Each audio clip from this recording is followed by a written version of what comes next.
47 Ambasa Sikla Murja Mondal Committee ni Loaji Mumbai no Ambasa BJP Bakase Tangno Kaisa Tangbotang Panda Songsa Jaka Panda Manjaka 47 Ambasa Sikla Murja Modoni Committee ni President Krishna Sharma Mondal President Chandan Bumikno Hobino Juda Juda Adongra 2023 Bidan Sabha Chongmari ni Shikangono BJP Bodolno Tino Kerak Klaine ni Bagino or Shalni Koglam Panda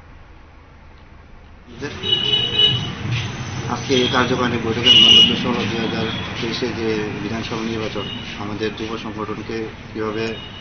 মানে সামনের দিনে কাজে লাগানো যায় সেই উদ্দেশ্যকে ইয়ে করে আজকে আমাদের কার্যকারী বৈঠক এবং পাহাড়ে যে মতার একটা স্লোগান মানে গ্যাটার টিপ্রালেন গ্যাটার সেই বিরুদ্ধে অপপ্রচার যাতে না হয় সেই বিরুদ্ধে আমরা একটা যুব সংগঠনের মানে যতটুকু করা দরকার আমরা করবো আগামী দিনে সংগঠনকে কীভাবে শক্তিশালী করতে হয় সেই প্রচেষ্টায় আমরা আজকে এই বৈঠক। সিপিএম কংগ্রেস কেমন এফেক্ট হবে? সিপিএম কংগ্রেস বলতে কোনো এফেক্ট নেই, সিপিএম কংগ্রেস এখন মাথায় কোনো এফেক্ট নেই।